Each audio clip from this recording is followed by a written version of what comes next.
Thank you. So this is going to be a little bit of a technical lecture. It's not really going to be about my work. Tomorrow at 5 o'clock, I'm going to be talking about the work, and that way I'll tell you all the stories of the human beings. But this is what's happening behind the scenes. So for me, it's extremely important to start defining, as a person who uses new media and new technologies, what is technology?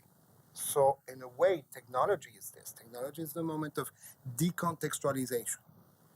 Take a look at this image. When the prehistoric human is looking at his or her reflection on the water, it's saying, well, water is no longer something that's here. Water is no longer something that's going to be drunk. Water is something that can be just used on top of you and bathe and shower. But the moment we say water can be used in a different manner, we can use water as a mirror. So notice I'm going way beyond. It's not the invention of the wheel. It's not the invention of fire. It's not the usage of tools. It's saying it's happening in the brain. It's a mental approach to something that's pre-existing. It's decontextualizing the true nature of that element. So once we decontextualize it in that way, what is interactivity? Interactivity is when we touch the water.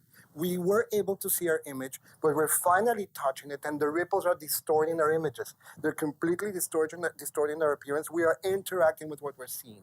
So there's going to be some kind of an obsession in prehistory on how is it that you could preserve that image. And of course, the first way is by leaving your imprints, by creating the outline of your hand, by literally creating that like a signature of thousands of people, hundreds of people on the walls over 1,000 years. This is from Argentina, an example. And then we're going to have a little bit later, we're going to have, this is the myth of the creation of drawing, of the art of drawing, where the daughter of a ceramist and a sculptor, her boyfriend was going to war, which meant definitely he was going to die. And so before he left, she actually drew the outline of the face on the wall. And her father used the outline to create a representation of her boyfriend. Then we have to wait until the 900s when the Arabs in northern Africa, and then they brought it into Spain, invented the cámara obscura, the dark chamber. And a portable dark chamber where they would read. It's like when we were kids, and you'd grab a shoe box, and you'd be able to literally just pierce a hole and create a little projection in the back, and you could see the world upside down. Well, it's exactly what they were doing, and that had a tremendous impact on the architecture that they developed. This is going to be retaken later in the Renaissance, when, thanks to this technique, you start seeing the birth of perspective in art. Literally. You see a shift between the Middle Ages, the Renaissance sees perspective. And then we find something that's going to be extremely important for me, the grid. Albert Dürer, the famous printmaker, is using the grid, and the grid is allowing him to do something extremely powerful. By reproducing the grid in here on a piece of paper, he's going to be able to draw at scale. It's going to be a scale. He's going to be able to resize. He's going to be able to make things smaller, and he's going to be able to reproduce them in a very, very efficient, reproducible way. And then we have our famous Leonardo. Our famous Leonardo with the precursor of Pikachu. And why is it that I call this the precursor of Pikachu? You guys know how is it that when you have the animation of Pikachu, do you think that they're going to pay a worker in Korea to be drawing every single one of the frames between the positions when he says Pika, Pika, Pika? Is he going to be drawing every single one of the states between this position and this position? No. They only need to draw two. Why? Because we fill in the blank in between. This is probably one of the first examples of animation that we're going to have in human history, which is extremely important. Doing from this position to the other ones, from this one to this one. It's aerobics. And so you have this approach to time. And how is it that time and the actual human being, the actual human presence is going to be so important? And we have to wait again until the 1830s when we have the invention of photography, of course, and we have the first photography ever created of a human being. This is Daguerre, and I want you to pay attention to this area. over here. See, those are my notes. I'm not perfect. Okay, I'm not going to be able to show it. But right there, you see a guy behind the pointer. Right there, you see a guy who's getting his shoes filed. Right there. And of course, he had to stay in that position for at least 5 to 10 minutes. And it's mostly the same one. And remember, back then, they were boots, and it was like, and the streets were really dirty. And that's why he's the only human in there. This is from 1838 in Paris. And then we have another one. Finally, we're able to capture shadows. We're able to capture the human appearance in an objective way. Up until this point, there was still a room of interpretation. I, as a drawer, was recreating reality, retracing reality. And I could make mistakes, or I could embellish. I could erase the wrinkle from here, which is what we do in Photoshop today. I could make the person look skinnier because she was paying me to draw her portrait. So good. But here, this is finally capturing reality in a very powerful and efficient manner, photography. And then we're going to be capturing time. This is the example of Etienne Jules Marais. Etienne Jules Marais is a French scientist who actually is the precursor of every single motion capture tool that we have today. He was a scientist, and he developed a tool that was actually like a machine gun, but it had a camera. And so he was following the subject like this, and he was capturing in one single frame, in one single negative, all the positions in here. So notice, this is exactly what we're doing today when we capture motion in highly sophisticated motion capture rooms. And he's literally placing every single one of the elements of the motion in one single frame. So this is going to be affecting later. This is going to be affecting other forms of art. You see Giacomo Balla with the Futurists, when he's actually drawing this beautiful little dachshund with his lady, his owner. And notice that he's not only drawing every single one of the frames of the motion, but he's following the little doggy moving around. So this would not be feasible. This would not be possible without the invention of photography and chronophotography. Then we have Edward Muybridge. Edward Muybridge, he became really famous, actually. One of the famous things that he did is he proved that a racing horse was actually flying in air. The forelegs were flying in air. So using the same technique, which is actually not that complicated. Remember in the old days, and I think most of us remember the old days, when you had a race, you actually had the runner running into like a string, and they needed to actually break the string in order to trigger a photography, a camera. So what he did in here is he placed 12 different cameras. And so when the person was moving, was triggering each one of the shutters and was creating a unique photo of the motion wherever he was capturing it. So he was capturing frames. This is the most interesting thing. He was capturing frames. And once the frames were captured, this is another result.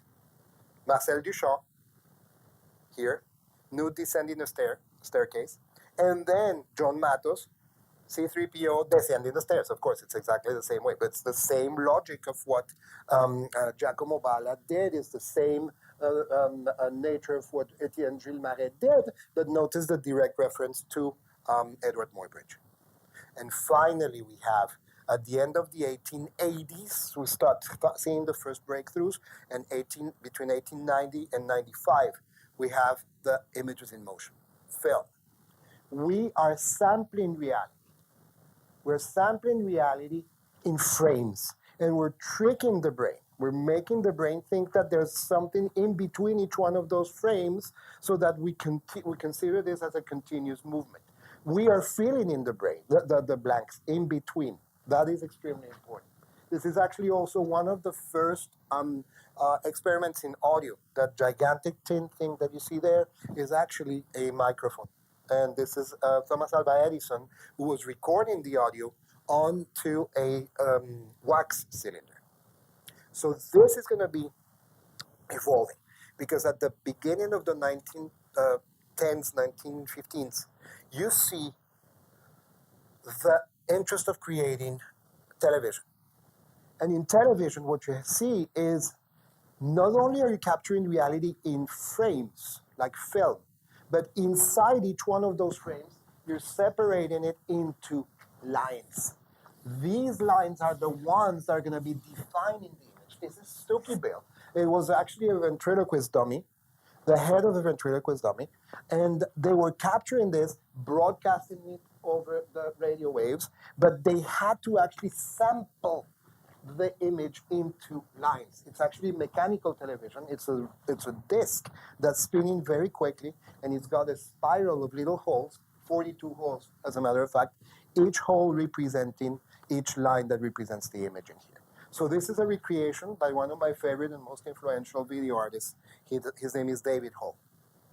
And so we find another extremely important artist that in the 1960s was pretty much coined the term video art. Namjoon Paik. He said, why don't we do what we do as a mistake? You guys remember in the old TVs that you would buy you placed a gigantic TV, it was like the brand new 19-inch TV in the living room, and you're like, oh my God, the image is so big, and you put the speakers right next to it. What happened? You had a gigantic green and purple image right around the image, constantly engraved into the screen. You just damaged the screen because of the magnets in the speakers. Well, he said, why don't I use that to create art? So this is exactly, you missed the beginning. At the beginning, I defined art as like interactivity, as when you are looking at your reflection on the surface of water, and then you stick your finger and you create the ripples on the water. Well, this is exactly what he does. On something completely virtual, which is the virtual environment of the electronic TV screen, that electronic TV screen behaves like water when you add the magnets, and you start transforming the image itself. So he's going to be using that to his advantage, and he creates these images, these TVs that are called the TV magnets.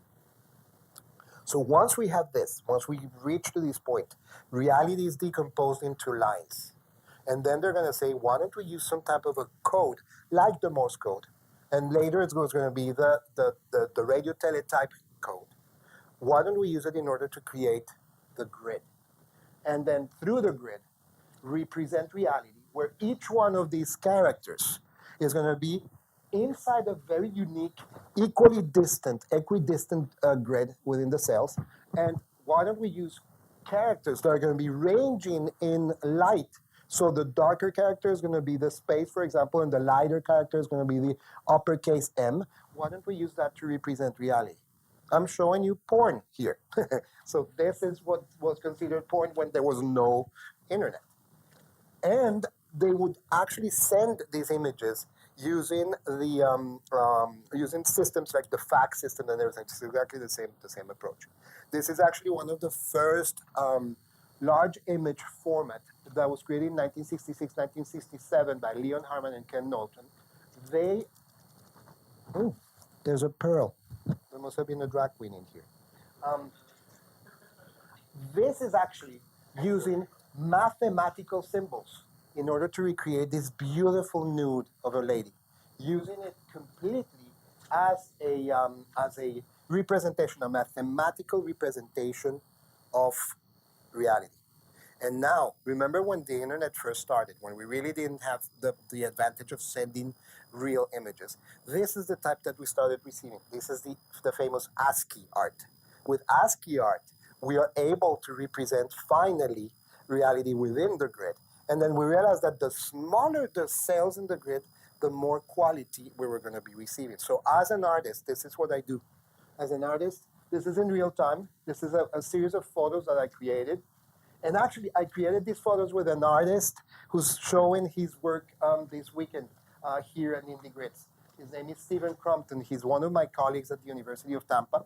And he's a professional photographer. He's a fantastic director of photography. So we shot these images. So what happens here on the right is that the image is sampled, and then in an interactive manner, it's turned not only into characters, but then you can interact with these characters. The equivalent of the finger going into the puddle of water. So one of the things that's extremely important for me is the definition of digital media and the innate nature of time within digital media. Even though this here looks as if it were completely still, what we don't realize is that our brain is being tricked into thinking that this is still. This is changing.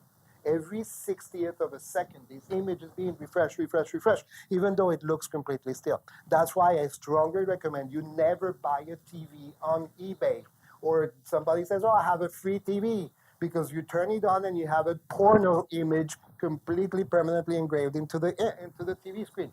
Because if you leave the image constantly, a static image, it gets engraved onto, especially the plasma TVs. Those are the worst ones. So if you think that time is the innate nature of digital media, everything is moving constantly.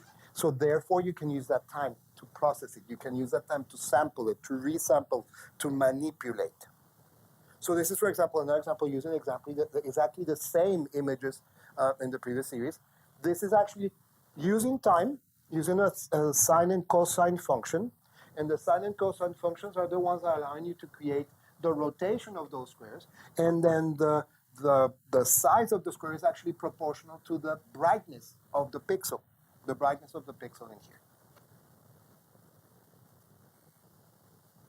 So when we talk about multi and hypermedia, there's a new definition that happens in here. Multimedia is actually time-controlling tools working in synergy. And hypermedia, and I made a mistake. God, it's HYP. Sorry, I'm not that hype. It's networked multimedia. What do I mean? Remember the old days of the Atari. You had to stick the cartridge into the Atari. You'd be beep, beep, beep, beep, beep, playing with your joystick, and then you try to kill all the little Martians, and at the end the Martians won because there was no way of winning the game. But it was just, that's it. It would never change. Now, look at our kids.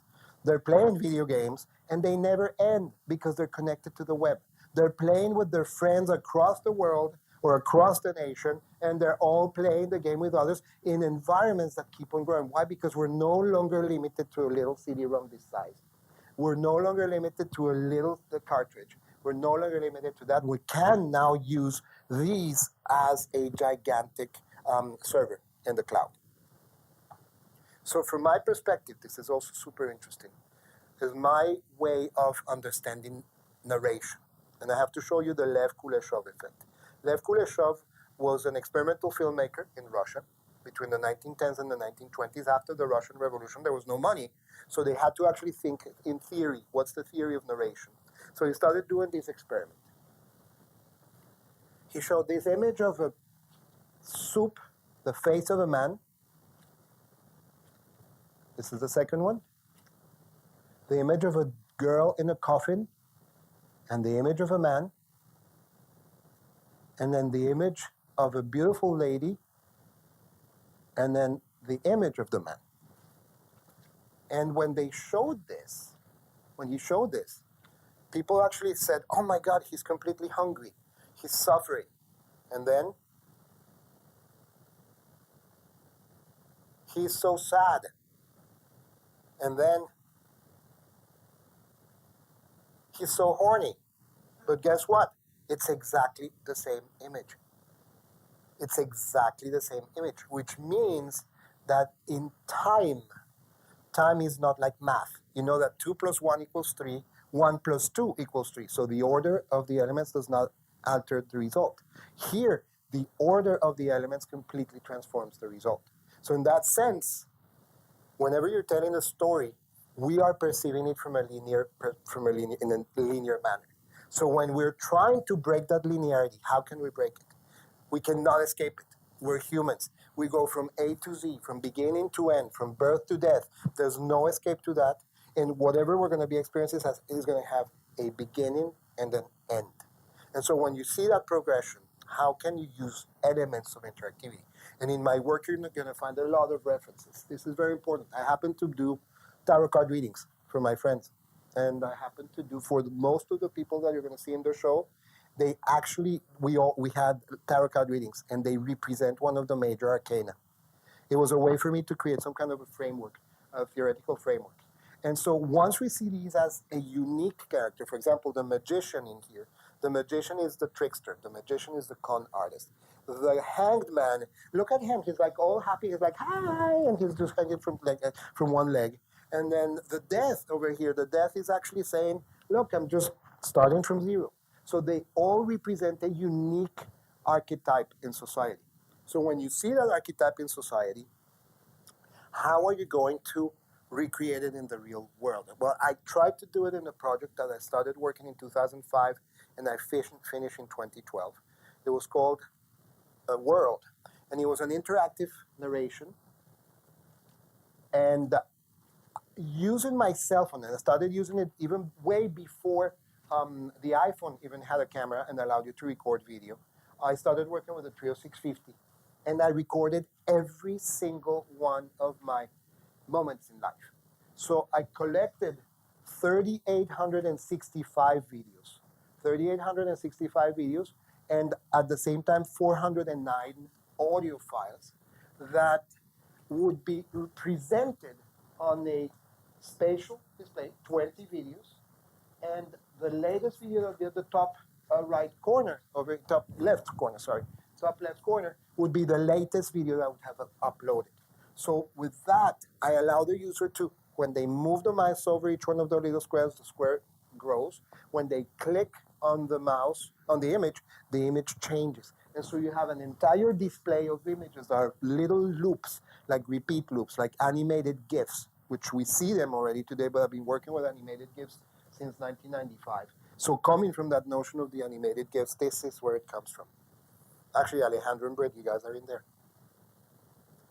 So from the perspective of new technologies, how is it that the machine sees us? The machine sees us as nothing but a one-eyed monster with one finger and two ears. That's actually the way we communicate with reality. That's the way we're exactly communicating with these things.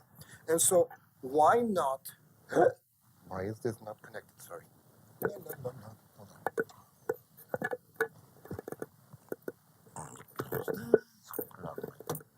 on. So this is the way the machine sees us. What if we actually can break that and say, instead of using a mouse or instead of using like a little joystick, why don't we use other sensors, other ways of communicating with intelligent or electronic environments? So that's where creative coding and do-it-yourself technology comes in, especially the Arduino and the Raspberry Pi. The Arduino is nothing but a small little chip that you can connect a bunch of sensors, for example, heat sensors or light sensors or humidity sensors. And out of whatever these sensors are capturing, you can create outcomes, like outputs from the Arduino. So you can interpret reality and produce a reaction to that reality. So when you have that, using all these open source technologies, open source languages, you start thinking about it. But from my perspective, something that's also really important is, again, related to what we talked in the first slide, the mirror. And I said, what if you actually can use a mirror, and a true mirror, which in this particular case is one of my projects called Reflections that was created in 1997. It was 4 years after a very horrible bomb in Bogota. Pablo Escobar, which nobody should even talk about him. And that's actually, this is a big priority for me as a Colombian to see the way that Pablo Escobar is being glorified and the drug dealers in Colombia have been glorified in movies and TV series and all that. That's actually hurting, because as a Colombian, I know what damage he did and how many people he killed. So I happened to be 4 blocks away from a bomb that destroyed an entire mall and killed at least 220 people on April 17th, 1993. And it was extremely powerful because up until that point, everything I had seen about reality was, about this kind of reality was on television. So when you actually have to face it, when you actually have to live it in your own flesh, you realize, oh, this is definitely not what they're showing me on TV. So I did this installation where I said, why don't I use a camera?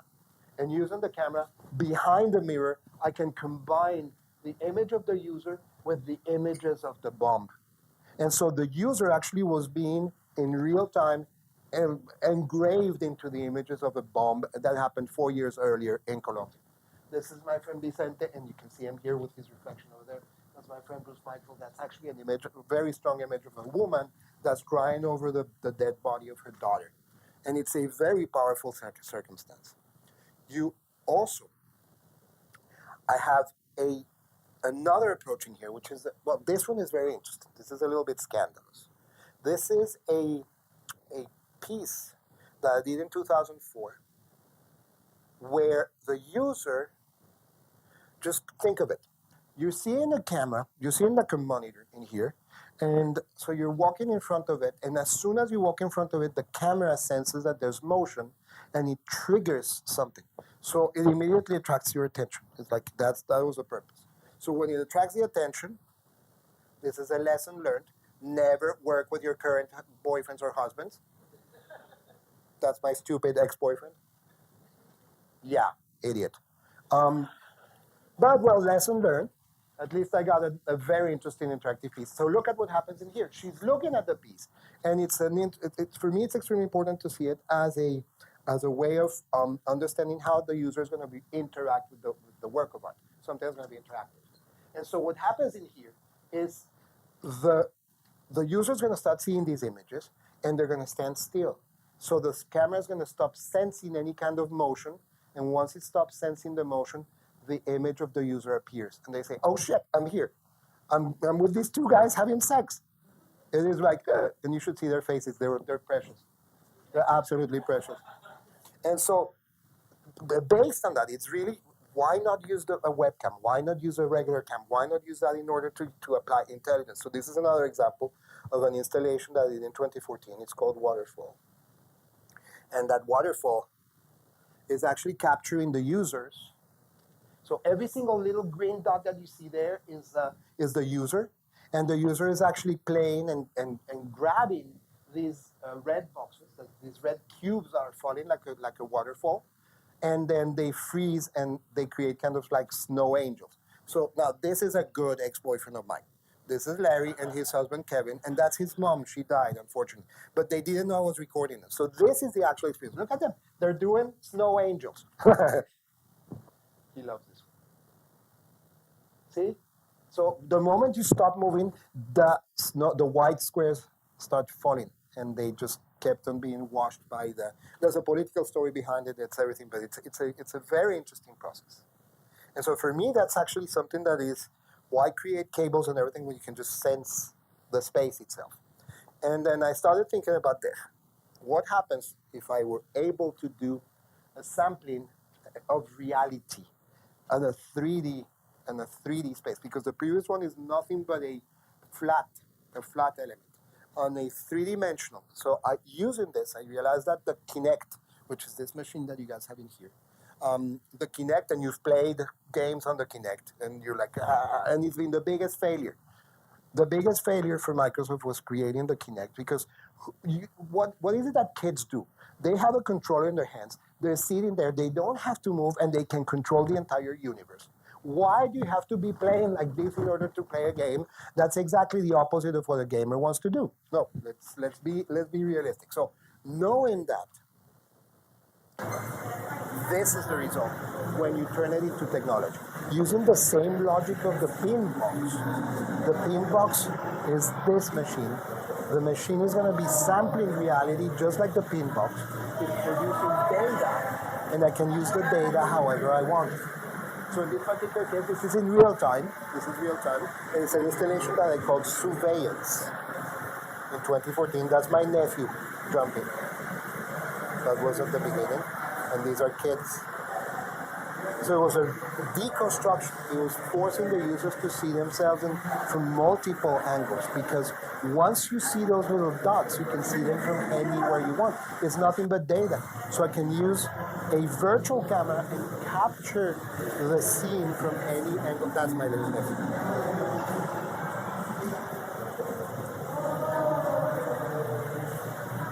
And so using this principle of the pin box, but now using light, I started creating and experimenting with myself.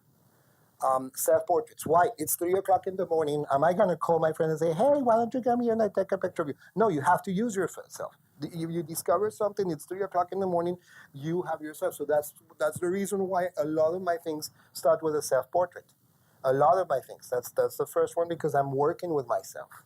And so this is the result. This is actually a large format print. And then this is actually a frame from one of my videos called La Vie en Rose, which is using the same technology that I'm using. I will show you some examples, but I want to show you the aesthetic of what I'm receiving. So notice I'm using a low definition. It's very low resolution. But at the end, I don't care. Because for me, that space, it's exactly the same notion of the Pikachu. That space in between this position and this position is what really matters. That's where the user is able to fill in the blank. So these are some prints from Mauritius, another one of my videos, La Vie en Rose. And this is from my previous project called the Narcissus. These are large format prints. And then when they're exhibited, this is the actual scale of the prints. And in my current project that you see out here, this is my self-portrait. The first one actually is this one. And in my project, I am le fou, the fool. And the tarot cards, I'm the fool. Why? Because the fool is the one who goes on into the world to meet every single character. And the last one of the major arcana is actually the world, which I still haven't found in my project. But some of them. This is Frank. Frank is actually the hanged man. So he should be upside down, but I'm presenting him like this, but he's the hanged man. You have Doug in here. This is DJ Hot Pants. This is Kurt Fowl, who's one of the most amazing performers in Colombia. This is Regina Black, the biggest bitch, but she's amazing. And that moment just happened because they allowed me to be in the green room. They allowed me to be while they're putting on their makeups, their fake boobs. And I get to try the fake boobs and everything, which really makes kind of creepy when I'm this hairy. She literally was just looking at herself. She was using her phone and the flash on her phone to look at herself. And she's literally just contemplating herself. She took like 30 seconds looking at herself. This is Natasha. Natasha Rivas is actually one of the only female bartender in a bar that I go to all the time in Tampa. In Wilton Manors.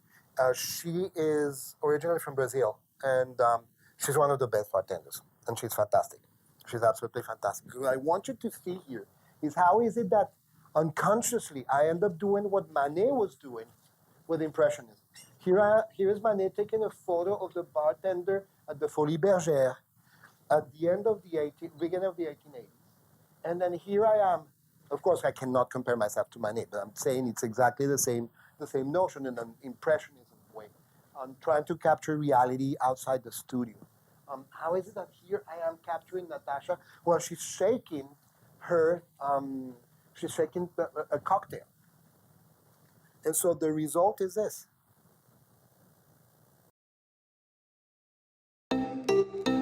I don't shit gaily, I don't shave gaily, I don't drive to the grocery store gaily, I don't cut the grass gaily, I don't wash my car gaily. So why is it that 2% of who I am labels me as gay? Why can't I be a man who is left-handed, of Polish descent, and gay? The money that I make doing this allows me to go home and be politically active. And I do plan on being mayor of Wilton Manors one day. At the age of 5, in my mind, said I can't wait to grow up, meet the man of my dreams, and live happily ever after. Even though I was raised in an environment where that was not a possibility, but I never waved a banner and said I was gay, nor did I ever lie and say I was straight. I lived my life who I was, and if you chose not to be a part of my life, that was your loss, not mine.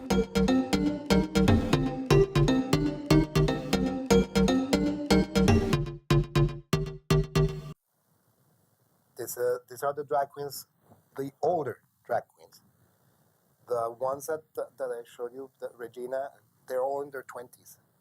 These are all in their 50s, 60s. This is the madness that goes on when they're getting ready for their shows.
So while this is going on, this is what's happening on the other side of the bar.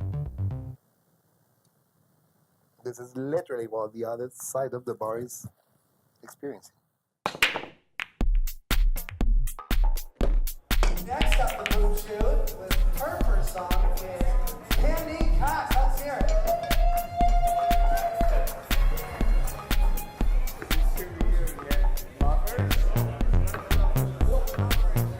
I'll tell you what.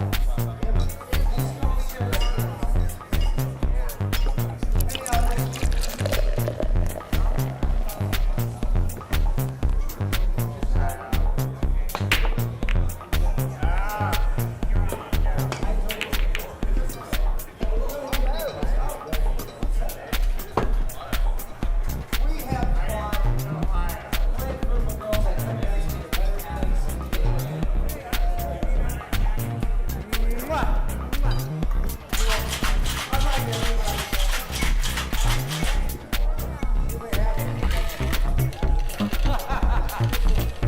to be a better place. She told him this year, you know, we'll be in this pool. Today's the show. The first song she ever did in drag.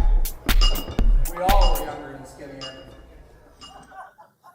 So why pay thousands of dollars in therapy when you can just go see Bill and get a really good cocktail? That's what I did the other day, and it was a very bad idea.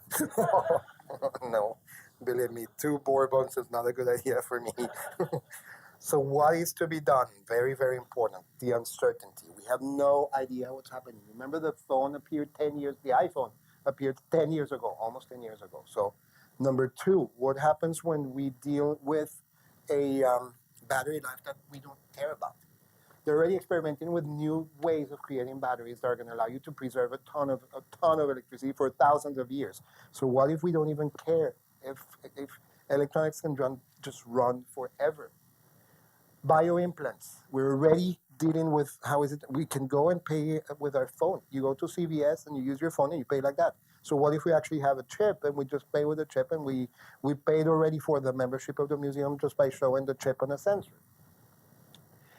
We're going to be surrounded by technology everywhere, and then environments are going to become extremely intelligent, if you want to call it that way. There's going to be a lot more resolution. Right now, what I'm doing is actually very, at the beginning, this is only 640 by 480, but we're already talking about 4K television, we're already talking about 8K, we're talking about 12K. So it's just a matter of time where all of this is going to become so absolutely high resolution with super high computing speeds that we're not even going to be able to differentiate from reality. It's going to be very powerful. The net neutrality is going to be very important, and I think we all need to fight for that because our future depends on that. Otherwise, we're just going to be plain consumers, and we won't be able to be creating anymore. Screens, we have them everywhere, including our phones. We're going to be surrounded by either virtual or real. We're going to be wearing glasses. Even there was a big failure for Google, but what if we wear a contact lens that actually allows us to see information that is not real? Virtual reality is definitely coming, and the next step for my project is actually going to be virtual reality. How is it that I'm going to be able to capture these environments, capture this motion, go into the scenes, and experience them by using the Oculus Rift? There's going to be already a shift in the notion of possession. We no longer buy music. We subscribe to Pandora or to Spotify. So we pay a subscription and can listen to whatever we want, whenever we want. We want instant gratification. If you think that teaching kindergartners is difficult, try teaching a 19-year-old on 420, which is today, by the way. Imagine just trying to deal with them. You know perfectly well that they're going to be like, and you're like, oh God, I'm glad I'm 10 years. Artificial intelligence, we don't even have to talk about. Look at what's going on with Alexa. Order a crib, order a house. Mom, can I get a pearl pearl necklace? Yes. Alexa, get it. Virtual addictions. I already talked about the RFID implementation, but that's going to be replacing. Everything's going to have like an aura around it. So it's going to be able to sense when you're going to be shopping. And Amazon is already doing it in their intelligent stores. You just go pick it up and then you walk out because it's already being sensed. And then, of course, the loss of privacy, and no one will care, and they're going to use that against us. But that's actually, there's two ways that can be very interesting because as a massive numbers, we're nothing but numbers. But once they start selling the downloading history, the browsing history of their users, that's going to be really affecting everything. I mean, what if a person is literally, what if a girl in a house is looking for privately for what are the symptoms of being pregnant? Or what are the symptoms of HIV or herpes? It's like that is already pointing to something. And what if you get in the mail advertising or something that is real saying, oh, you were interested in, here's the latest in birth control or something like that. And then these people are going to be outed. So there's a lot of things that are going to be at stake in there. And of course, I have to finish with Caravaggio's Narcissos, because that is the biggest crisis of our society. There's a French philosopher, his name is Gilles Lipovetsky. He wrote a book called The Era of the Void. And what he talks about is like literally we are being, very prophetically, what we're being subjected to right now is an era where the self is the one that matters.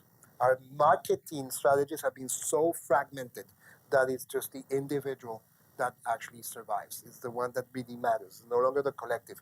And as individuals, we have to have our little mirrors to look at ourselves right here.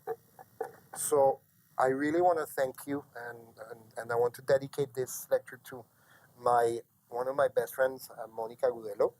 Monica Gudelo was a fantastic writer in Colombia, and we were actually in the process of exchanging ideas on how to create a soap opera based on the tarot cards. How is it that we would be doing readings of cards, and based on the tarot cards and based on the characters of tarot, we would have the interactions of the soap opera.